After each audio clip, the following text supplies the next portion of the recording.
human history can be seen as a series of struggle and development over the acquisition and utilization of energy. Even from prehistoric times, humans have been unable to survive without the addition of external energy.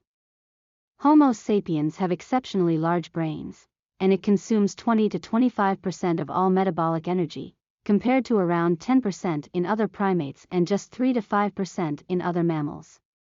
In order to maintain such a huge expenditure of energy, there had to be a reduction of energy consumption in other organs. The solution was to harness the energy of fire, namely, cooking.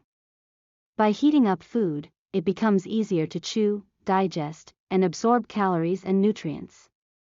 Wild chimpanzees spend 6 hours or more each day just chewing their food, while humans spend only about an hour a day.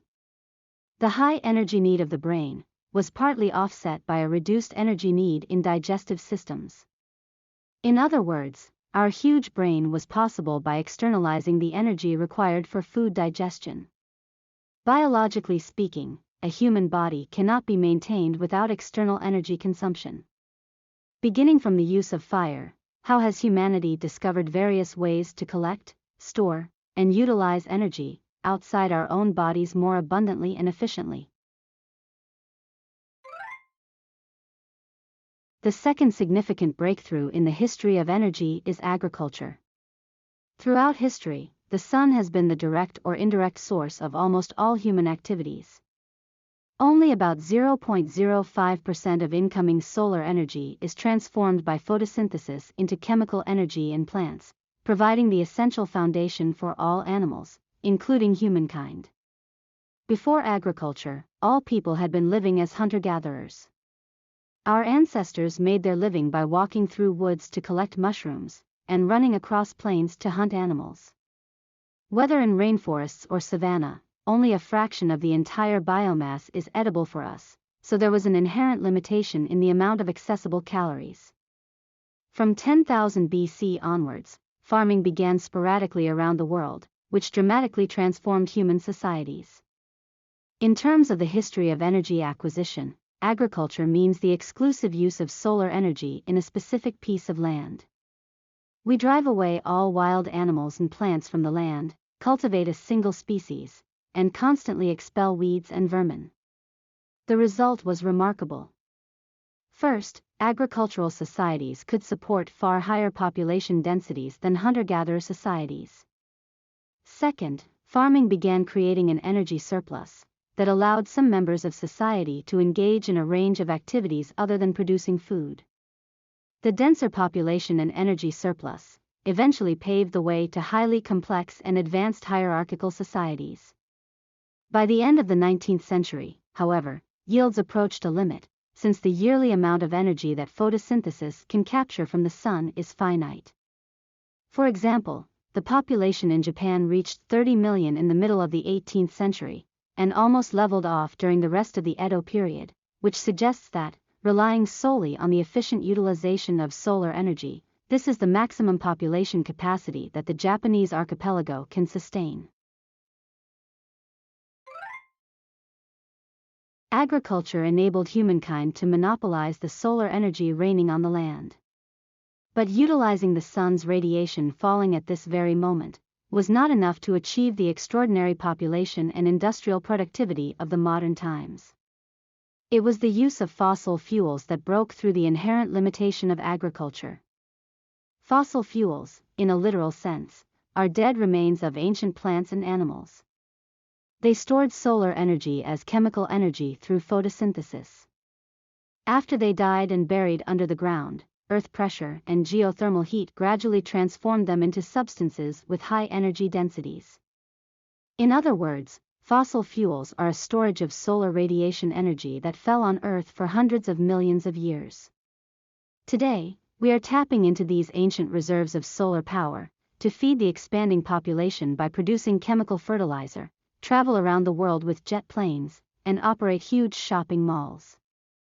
We don't pay the whole price for any of these. They are subsidized by ancient sunlight. Today, the average person in Japan consumes energy at the rate of about 4,500 watts, and more than 80% of that comes from burning coal, oil, and gas.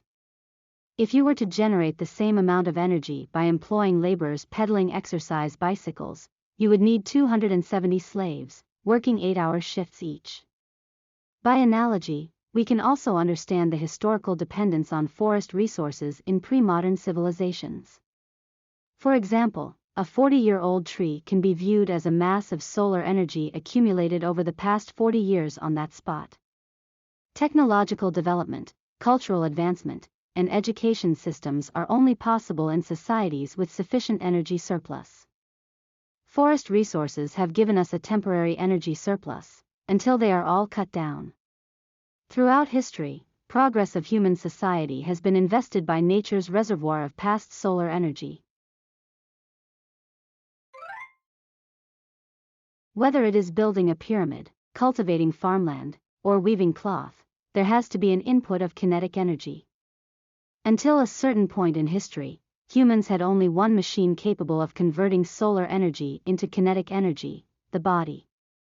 First, grain and grass fix the sun's radiation energy as chemical energy through photosynthesis.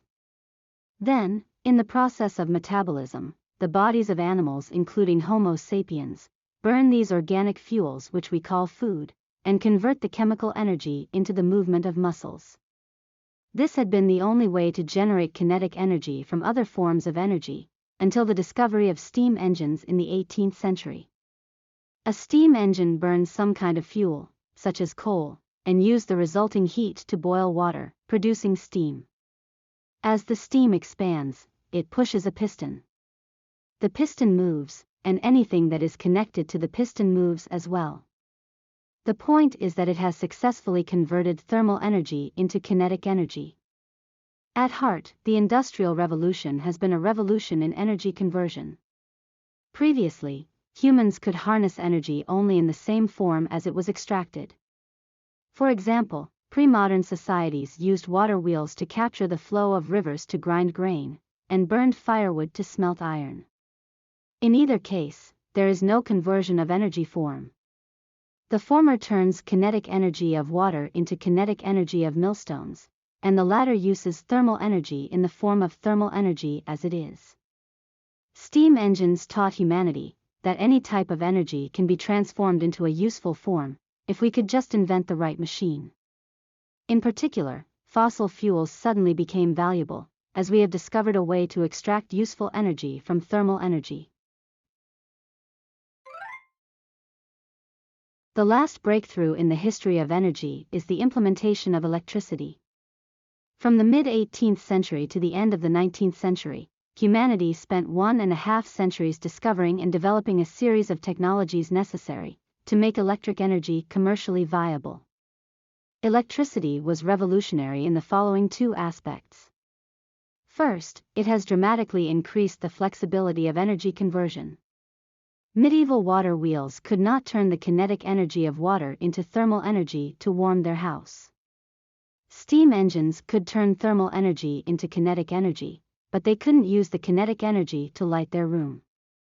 Electric energy can be the medium of various forms of energy. Today, we can generate electric energy at a hydroelectric power station, and it can be turned into thermal energy to heat your room. Electricity from a steam turbine can eventually be transformed into light energy by your LED. Electricity is the universal currency, so to speak.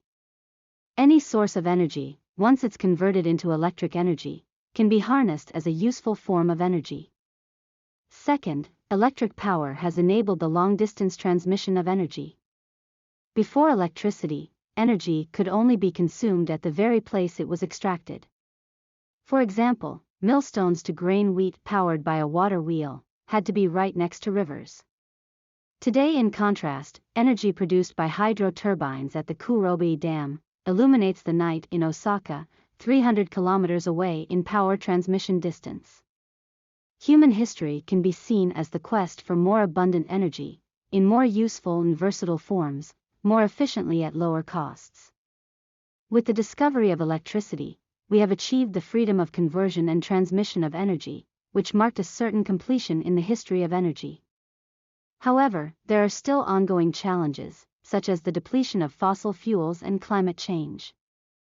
How will the quest for energy unfold in the 21st century?